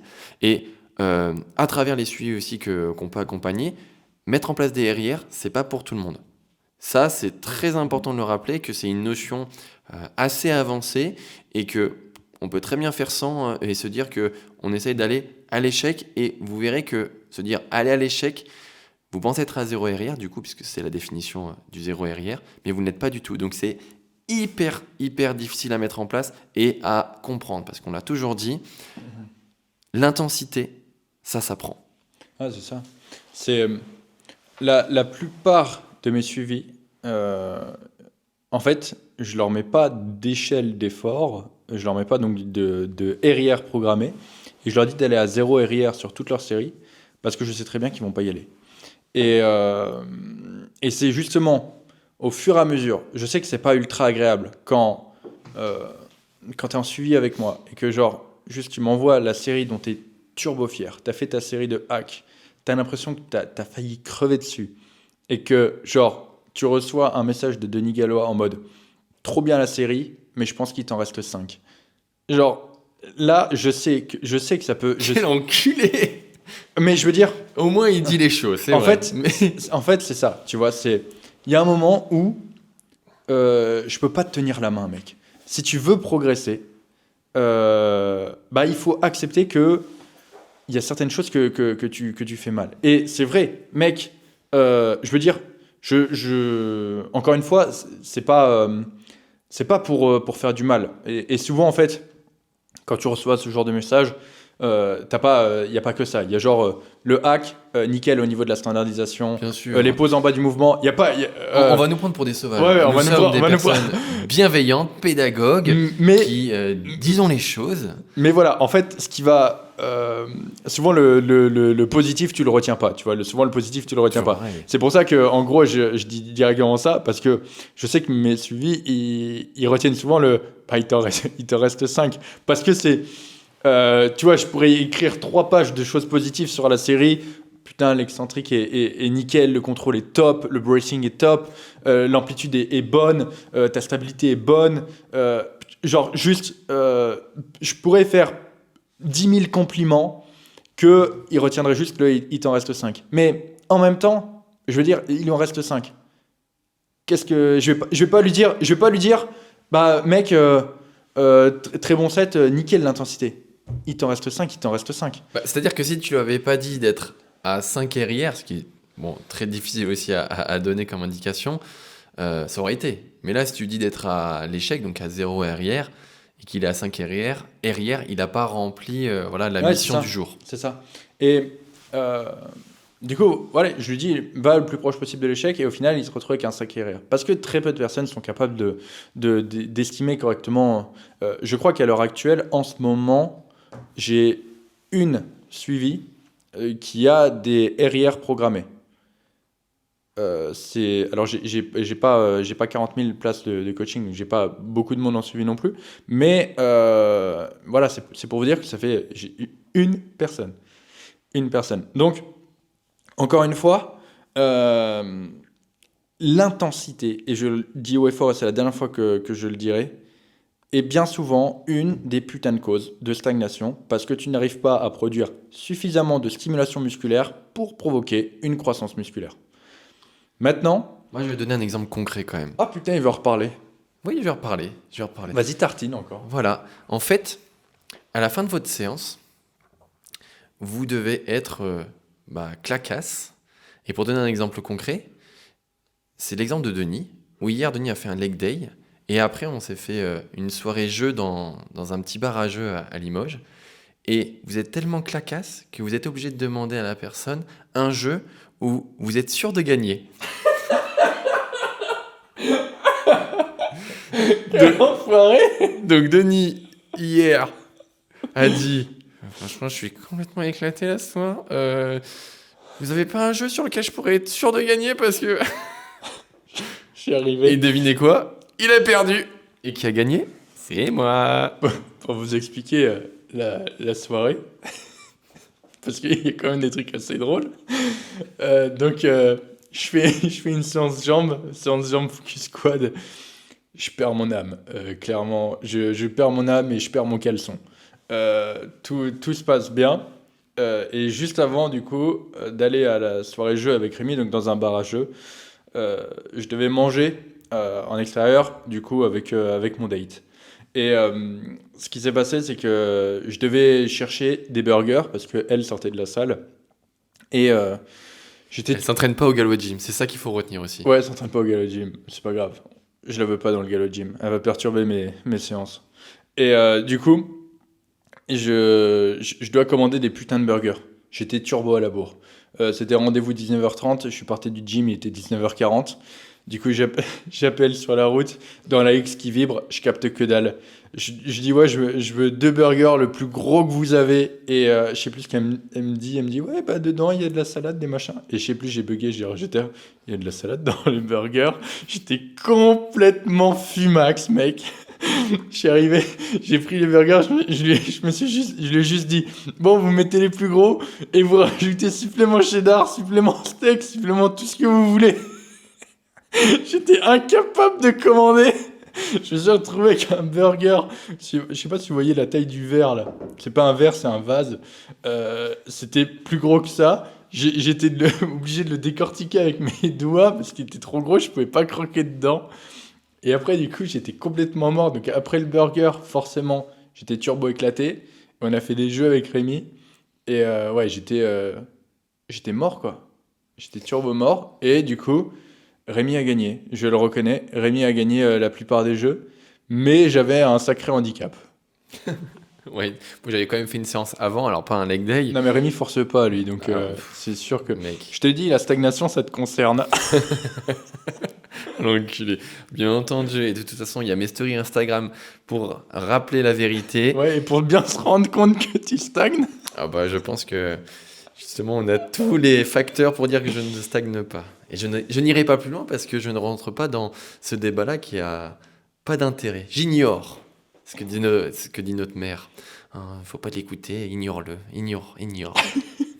En tout cas, dédicace à la fille qui travaille à Ed Burger et qui m'a mis un giga burger des familles et qui a réussi à me comprendre au téléphone alors que j'étais turbo explosé. Top. Tu voulais redire un truc parce que moi, forcément, j'ai apporté une connerie, mais tu voulais. Ouais, on peut parler d'autre chose du coup concernant l'entraînement. Un facteur de stagnation principal concernant l'entraînement, autre que l'intensité, parce que du coup, encore une fois, moi, on vous parle de ce qu'on constate le plus souvent. C'est les erreurs de programmation quoi. Voilà, c'est ça. En fait, là, on vous a donné des idées très générales. Mais après, si on va vraiment en profondeur dans les programmations, on se rend compte que s'il y a de la stagnation, c'est parce que sur le papier, sur votre programme, il y a des choses qui sont incohérentes et ça passe parfois...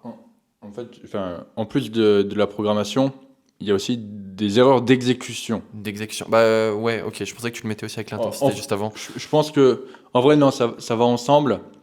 Parce qu'en fait, dans la programmation, la façon dont tu vas faire tes mouvements va quand même énormément être impactée. On va prendre un exemple tout con. encore une fois, donc, j'ai créé un réseau social sur la musculation. D'ailleurs, petit exclu, je ne parle plus du réseau social depuis un petit moment. Pourquoi? Parce que, Il y a trop de monde. en fait, voilà, ce réseau social marche trop bien. Et d'ailleurs, on remercie toutes les personnes qui y participent, qui continuent de faire des topics.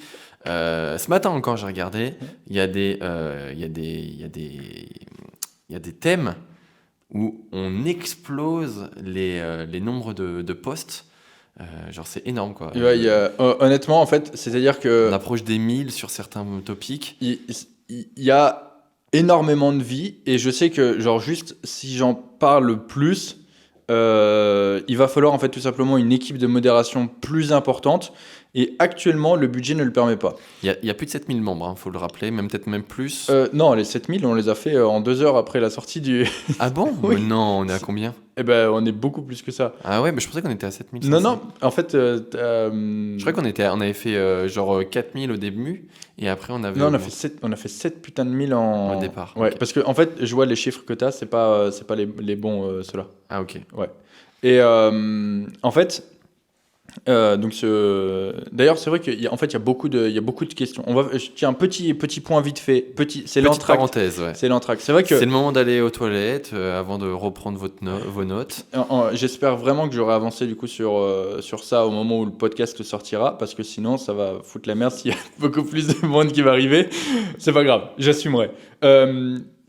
J'ai du coup donc créé un réseau social en septembre dernier et ça a été un succès immédiat avec beaucoup de participants. Donc c'est ce que je disais, 7000 membres sur les 2 premières heures. On a dû changer les serveurs parce que ça littéralement tout a été down extrêmement rapidement. Putain de folie, putain de dinguerie. Merci à tous ceux qui ont participé à ça. Il y a eu énormément de bêta-testeurs. Suite à ça, du coup, on a lancé le lab. Et le lab a permis de financer le développement de l'application du coup pour ce réseau social. Le développement de l'application a été extrêmement rapide parce que en fait le but c'était d'avoir l'application pour Noël. C'était vraiment l'objectif que je m'étais fixé. J'ai turbo envoyé ça avec l'équipe. On a très peu dormi sur cette période-là pour vraiment faire tout ça. L'application était prête et ensuite, il a fallu faire valider l'application par les stores, donc Google Play et Apple Store. Et le problème, c'est que tout de suite, quand c'est plus toi qui gères les choses, ça met 3 plombes. Et Ouais, donc, comme dans beaucoup de choses. Hein. et donc ça a été... donc là, depuis on est en avril et depuis décembre, ça traîne. On a des retours. Là, au moment où je vous parle, l'application a été validée par Apple et du coup, elle a été rejetée par Android à cause d'un bug, alors que pendant ultra longtemps, C'était l'inverse. C'était l'inverse. C'est-à-dire qu'en janvier, elle était acceptée par Android et elle a été rejetée par Apple. Apple m'a pété les couilles, j'ai dû faire énormément de modifications. Du coup, il y a des fonctionnalités qu'on a dû enlever. Enfin, bref, c'est trop chiant. Et du coup, là, c'est Android maintenant qui casse les couilles, mais c'est un problème mineur. Donc, logiquement, ça devrait être assez vite réparé. Et j'espère que, du coup, au plus vite, l'application... vu comme elle est déjà... en fait, il faut juste qu'elle soit acceptée. Et une fois qu'elle sera acceptée, elle pourra sortir.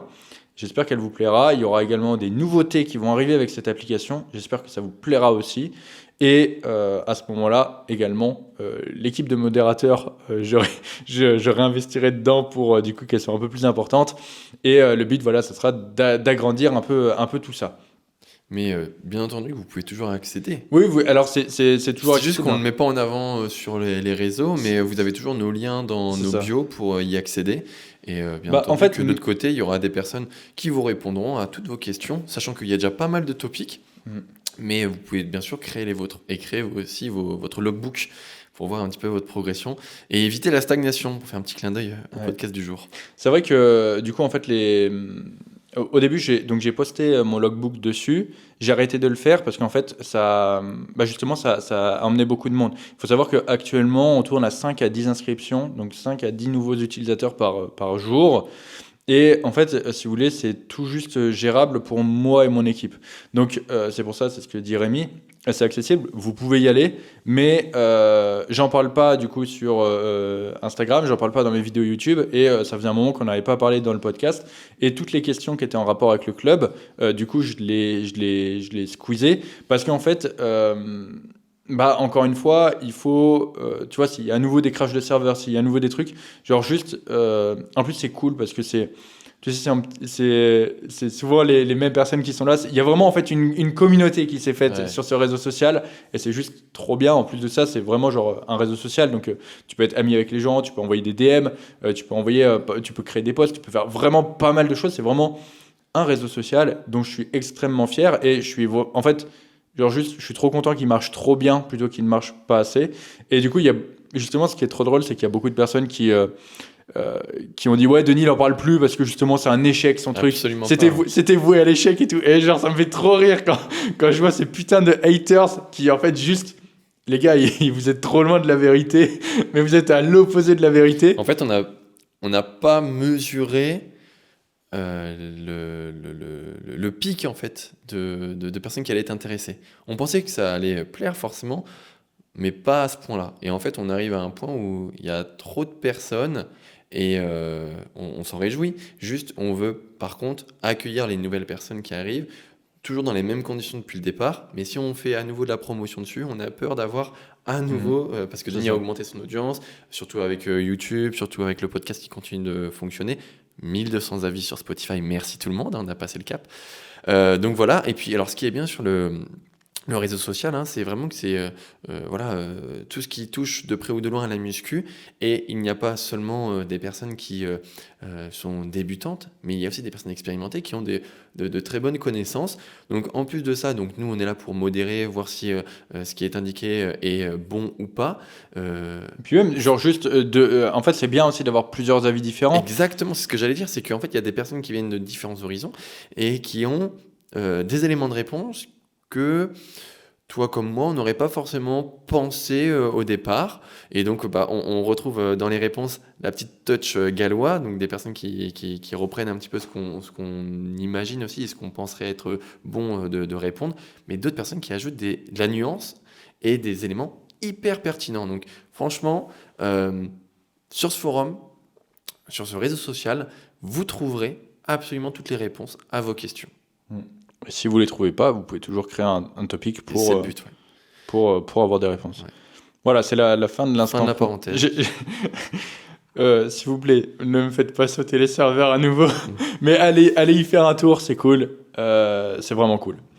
Tout ça pour dire que sur ce réseau social, c'était parti de là, on parlait des erreurs de programmation. En fait, il y a beaucoup de personnes qui vont demander des avis sur leur programme, par exemple. Notamment la partie log des membres. Et en fait, ce qui est assez drôle, c'est que en fait, les gens font des programmes sans stratégie, tu vois. Et on va prendre un exemple, le typique, celui qui revient tout le temps, c'est la séance d'eau.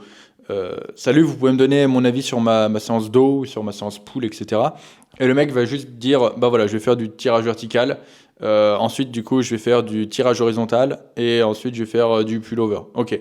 Est-ce que c'est une bonne séance? Bah, en fait, genre, juste, comment tu fais ton tirage vertical, quelle prise tu vas utiliser, comment vont être placés tes coudes. Tu vois, en fait, tout ça, ça va avoir de l'importance dans ta programmation.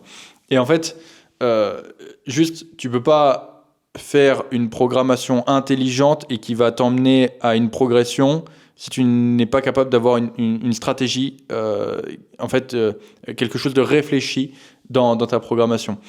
Et en fait, il y a trop de personnes qui font des programmations sans but, sans stratégie, ou genre souvent c'est des copier, des C'est ça, ce que copier-coller, j'allais tu dire, vois. ce côté un peu impersonnel de la programmation où une personne va prendre la séance pool que Denis aura partagée dans sa séance sur YouTube, etc. Et qui vont dire je fais la séance de Denis, mais qui vont pas dire je fais ma séance parce que vous n'avez pas donné de sens, de direction à votre programmation. Est-ce que vous voulez davantage vous attarder sur votre condensale, sur votre trapèze, sur vos bras, sur votre arrière d'épaule, pour reprendre l'exemple de la séance pool, il faut donner du sens à votre programmation. Ouais, et puis du coup, donc, c'est pour ça que j'ai mis les exécutions qui rejoignent la programmation. Puis en fait, encore une fois, tu peux très bien programmer un exercice, mais mal l'exécuter et du coup ne pas recruter le muscle que tu voulais recruter à la base, tu vois. Donc, il y a plein de choses à prendre en compte. Et effectivement, en fait, parfois, on se retrouve avec des mecs qui vont dire, bon, bah voilà, je fais cet exo pour les grands dorsaux. Mec, t'as l'écoute complètement ouvert. T'es pas du tout sur les grands dorsaux, tu vois. Donc, fais attention à la façon dont tu programmes tes séances et fais en sorte aussi, un truc que je vois souvent, c'est la redondance. Mec, la redondance. Mais le dos, c'est le pire. Vraiment, le dos, c'est le groupe musculaire. Les gens, ils savent pas, tu vois, parce que c'est le dos. Tu vois, c'est pas grand dorsaux, trapèze, arrière d'épaule. Non, non, c'est le dos, tu vois. Donc, c'est sûr que ils se rendent pas compte de la redondance, mais parfois les mecs ils vont travailler genre le même muscle sous le même angle avec genre 3 exos différents. Et puis après ils vont dire putain je comprends pas, je progresse pas sur cette zone, etc. Ou parfois en fait dans leur exécution ils vont vouloir faire un mouvement pour les grands dorsaux, mais il va y avoir une rétraction des omoplates sur l'exo, ce qui fait que bah, la tension va switcher et l'amplitude va être réduite. Donc au final, tu vas juste te retrouver avec un mouvement de shrug et très peu de stimulation des grands dorsaux. Tu vois, il y a plein de choses à prendre en compte. Et même parfois, sur les jambes, les mecs ils vont faire du squat, après ils vont faire du hack squat, après ils vont faire du squat à la Smith, et après ils vont... Goblet squat du. Ouais, c'est ça. Mec, en fait, genre juste, c'est le même pattern de mouvement, tu vois. Et ça, les gens s'en rendent pas compte. Et c'est quelque chose que je vois bien sur du coup le programme Prime. Le programme Prime, c'est du coup une programmation que tu peux ajuster à toi-même et qui... Ah, on a perdu une lumière. Et qui, du coup, en fait, bah, tu peux complètement l'ajuster et tu as quand même des patterns de mouvement à respecter pour éviter la redondance. Et je vois les mecs, en fait, ils ont qu'une envie, c'est de modifier les programmations. Donc, ils me disent, ouais, mais si je mets cet exo-là. Et en fait, je leur dis, mais en fait, en modifiant le programme, tu passes de quelque chose qui est top à de la merde. Parce que, en fait, genre, juste la façon dont tu veux le programmer, tu vas mettre un exo dans le même pattern. Tu vas, en fait, en voulant rendre mieux le programme, genre, juste, tu fais de la merde et tu rends un programme qui était bien nul à chier. Et c'est ça, en fait, le problème, c'est que les gens ne savent pas programmer. Les gens ne savent pas du coup organiser leur séance correctement. Et même si du coup ils savent correctement le faire, ou que par exemple, eh bien, je sais pas, tu prends un programme par un coach, etc., ou un truc comme ça, et que bah, derrière ils voient pas comment tu fais tes mouvements. Bah en fait, encore une fois, même si tu as la meilleure programmation sur le papier, c'est pas dit que tu aies les gains musculaires attendus parce que ça se trouve au niveau de tes exécutions, bah voilà, tu as un exo pour les grands dorsaux et du coup tu es à dominante de trapèze. Ou alors tu as un exo pour les pecs, tu es à dominante d'épaule dessus, tu vois. Donc voilà, il y a énormément quand même de facteurs de stagnation possibles et au niveau de l'entraînement, il y en a quand même beaucoup, ceux dont on a cité tout à l'heure, et du coup exécution et programmation, là dont on parle. Exactement. En fait, quand, pour faire un petit récapépète, un petit récapitulatif, quand vous avez une programmation, assurez-vous de vous l'approprier et de vous donner un sens, une direction.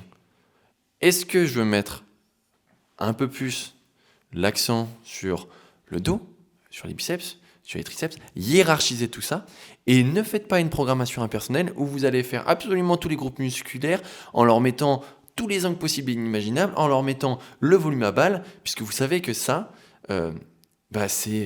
c'est contre-productif.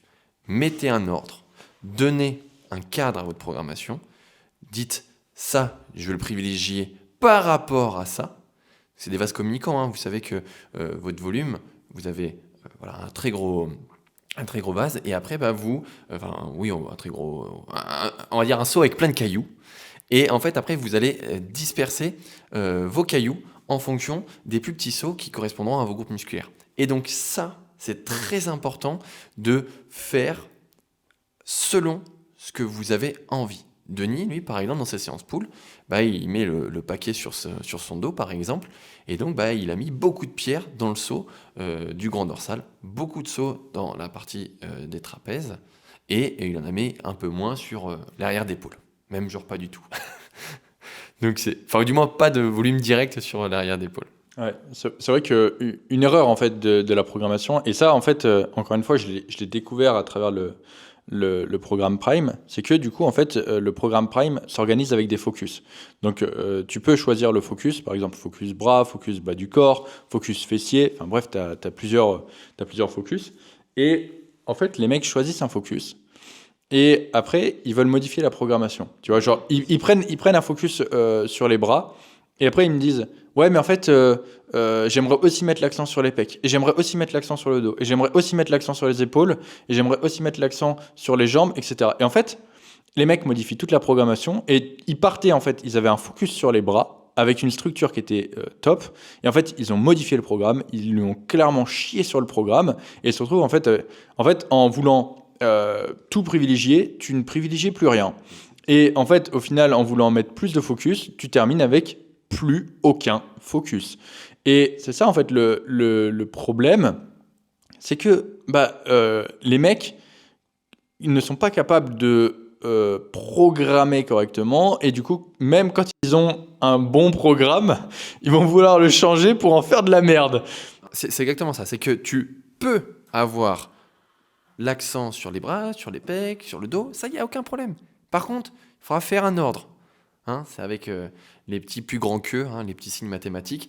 Et du coup, vous mettez dans un ordre ce que vous voulez mettre plus en avant, de manière plus importante par rapport aux autres. Et ça vous donnera du coup votre guide. Ensuite, petit clin d'œil à ce qu'on disait tout à l'heure, savourez votre programmation, savourez votre progression avec ce que vous avez établi. Et après plusieurs semaines, après plusieurs mois de pratique, faites un état des lieux, observez comment vous vous sentez au niveau de la programmation et pourquoi pas après moduler un petit peu les groupes musculaires en réorganisant pourquoi pas votre ordre hiérarchique. Mais voilà, ça c'est très important. Votre programmation, parfois, peut vous conduire à une stagnation. Donc il est pertinent de prendre le temps de se poser et de dire ok, qu'est-ce que j'ai envie de mettre plus, qu'est-ce que j'ai envie de moins faire, etc. etc. Voilà, ça c'était on va dire pour l'idée globale de l'organisation des exercices. Ça rejoint en fait ce qu'on disait tout à l'heure, les gens sont trop pressés, tu vois. Et du coup, tu leur mets un focus quelque part et en fait ils disent bah non, moi en fait je veux pas qu'un focus sur les bras, je veux aussi des gros pecs, je veux aussi des grosses épaules. Et c'est le syndrome du cul de la crémière. C'est le syndrome du cul de la crémière, c'est ce que je disais tout à l'heure. Donc en fait ça revient toujours un peu au même. Honnêtement mon frère, je pense que les erreurs dont on a parlé sont les erreurs les plus fréquentes. Il y en a sûrement d'autres. Il y en a sûrement d'autres, mais en fait elles vont être minimes dans le sens où par exemple, ne pas faire tes steps, ça va pas avoir une grosse incidence sur ta progression, pas aussi grosse que les éléments qu'on vient de dire, par exemple, jusqu'ici. Et puis surtout, après, ça va demander surtout un effort de contexte. Là, on a donné vraiment des idées très générales pour vous dire, ok, peut-être que si vous êtes dans ce cas de figure, peut-être que si vous vous intéressez à votre entraînement, est-ce que vous traquez vos entraînements avec justement un logbook? Est-ce qu'au niveau de votre déficit, vous prenez le temps de bien regarder vos pesées, de voir si justement vous vous sentez bien comme ça, etc. Mais après, si on veut vraiment rentrer dans des points plus spécifiques, ça va demander beaucoup plus de contexte. Si on fait un petit récapitulatif du coup des erreurs qu'on a ciblées, la première qu'on a citée, donc la première c'est tout simplement le manque de tracking et le fait d'avoir trop de variables aléatoires autour de sa progression. Donc en fait, progresser au hasard, tout simplement. La case pas de hasard, on coche pas de hasard. Le deuxième, c'est tout simplement le fait d'avoir des données, mais de ne pas savoir les interpréter correctement. Ça, c'est une erreur qu'on voit également très, très, très, très, très souvent. Ensuite, du coup, au niveau de la diète, on a parlé du fait de faire des rushs à la balance, des rushs aux calories, à la hausse ou à la baisse. Plutôt qu'au physique. C'est-à-dire, voilà. plutôt organiser son surplus, son déficit en fonction des calories qu'on ingère et du poids qu'on a sur la balance, et pas en fait du rendu physique. Ça rejoint un peu la mauvaise interprétation des données. Hein. Ensuite, du coup, au niveau training, le manque d'intensité. Le manque d'intensité qui est extrêmement fréquent. Ensuite, du coup... Il y avait les défauts techniques. La mauvaise programmation de ces séances avec trop de redondance ou juste pas de stratégie dans ton programme. Et enfin, en dernier, les problèmes liés aux exécutions des mouvements qui font que du coup, ça aussi, pareil, ça peut tout simplement nuire à ta progression. Voilà, saupoudré d'une perception parfois subjective de la personne qui du coup ne prend pas vraiment en compte qu'elle progresse, mais que sur l'échelle de toute sa pratique, elle a du mal à voir où elle en est. Et donc ce côté « je progresse », mais parfois ça fluctue, hein, ce côté un petit peu vague, eh bien, du moment que tu progresses depuis longtemps, c'est que tu es dans le bon chemin. Donc la perception ici, elle est aussi à apprécier, dans le sens où si tu fais les choses bien de tout ce qu'on a dit là, c'est que tu progresses et pas que tu stagnes. Il y a une vérité absolue en musculation qui dit « Il n'existe personne qui fait tout correctement et qui ne progresse pas ». Et je le répète, c'est une vérité absolue. Donc, si tu ne progresses pas, c'est que tu ne fais pas les choses bien. Et parfois, ça peut être une chose, 2 choses, 3 choses, plein de choses. Mais si tu ne progresses pas, c'est qu'il y a forcément quelque chose que tu ne fais pas bien. Et j'aimerais quand même en revenir sur un détail. Les gens vont commencer à parler de limites naturelles. Les gens vont commencer à parler de ça fait 12 ans que je m'entraîne, 13 ans, je ne progresse plus. Mec, tu as mon cas devant les yeux qui s'entraîne depuis 12-13 ans. Alors là, tu vas dire, oui, mais toi, tu as la mémoire musculaire. Ok, très bien. Quand j'aurai battu mon prime, on verra si tu le dis encore. Et genre juste récemment, Lucas Guif, qui est venu au gym, j'ai tourné une vidéo il y a 1 an avec Lucas. Lucas a 13-14 ans de muscu. On a retourné une vidéo ensemble il y a quelques jours. Il a progressé. Voilà. Donc, ne mets pas ça sur le compte de la limite naturelle. Ne mets pas ça en compte sur le fait que tu es trop vieux, tu ne peux pas progresser, etc. Non. Dans tous les cas, si tu fais les choses bien, tu progresseras plus ou moins vite, encore une fois. Et là, ça rejoint le... Est-ce que tu progresses... est-ce que tu stagnes ou est-ce que tu progresses juste pas suffisamment vite à ton goût? Mais tu progresseras toujours, quoi qu'il arrive, à partir du moment où tu es suffisamment impliqué dans ta progression. Exactement. Et puis en fait, là, on vous a donné des trucs, encore une fois, très, très, très, très généraux. On n'est pas rentré dans le détail de l'optimisation, de la science-based. On est vraiment sur quelque chose de très global. Et l'optimisation, le côté littérature scientifique, ça, en fait, c'est des choses qui sont bien plus secondaires. Déjà, vous avez ici le socle, la base de tout ce que vous avez besoin pour progresser. Je pense qu'on a fait le tour de pas mal de petits points dans ce podcast. Comme d'habitude, on espère qu'il vous aura pu vous aider. Si c'est le cas, n'hésitez pas à liker cette vidéo, à vous abonner, à mettre un petit avis sur Spotify qui fait bien plaisir. Ouais, 1200, moi je l'ai pas vu pop parce que du coup on peut pas avoir, ça fait 1,2 et du coup on n'a pas le détail. Donc la dernière fois quand j'ai ouvert Spotify, je fais ah purée, on a passé les 1200 et je te l'ai même pas dit. Et d'ailleurs, entre-temps, je pense que notre autre podcast, Stepcast, aura vu son premier épisode de sortie. Ah oui, le premier bébé est né. Ouais, peut-être qu'il y aura un autre épisode qui sera sorti entre-temps, on verra. Donc, si jamais aussi tu n'as pas écouté notre autre podcast, Stepcast, on t'invite à aller l'écouter. C'est différent du coup de celui-ci. On ne parle pas que de la muscu, c'est plus orienté. C'est le podcast sans contrainte. On parle de ce qu'on veut. Voilà, c'est exactement ça. On parle de ce qu'on veut à partir du moment où on le fait en marchant. C'est ça. En fait, les modalités, c'est tu steps et après tu prends n'importe quel sujet. Alors, pas forcément une question qui a été posée pour le podcast, hein, parce que ça c'est vraiment réservé au Zéro RR podcast. Mais ça peut être un état d'âme, un truc sur lequel tu as envie de parler, un invité par exemple, vraiment un truc hyper spontané dans l'impro, un peu comme là aussi vous allez dire, mais vraiment c'est un format encore plus à la bonne franquette où seuls les pas comptent. Ouais. Comme d'hab, un format qui nous ressemble. Exactement. Voilà Donc, du coup pour cet épisode. C'est ça. Et- Deux frères bien bavards qui, du coup, vont faire un autre podcast, Sebcast, tout en continuant celui-ci, si vous avez bien compris. Et voilà, en fait, hein, on Putain, continue. on en fait de la création de contenu, dis donc. Non, mais c'est surtout que, mec, on est des moulins à parole. Donc, qu'est-ce que tu veux? À partir du moment où t'as envie de parler, au bout d'un moment où t'as la passion qui dévore tout, et ben on le partage. On se dit, putain, c'est con dans un monde où on peut maintenant filmer très facilement, ne pas le faire. Moi, je me dis quand même, quand on sera en maison de retraite avec Rémi et qu'on regardera à nouveau toutes nos putains de vidéos, on va en avoir, hein, on va en avoir. Et on se dira, putain, j'ai dit ça, mais qu'est-ce que j'étais un trou de balle. Ça va être bien drôle. Hâte d'être en maison de retraite avec toi. Ouais, maison de retraite, ouais. Et puis on va se chier dessus. C'est notre objectif dans la vie.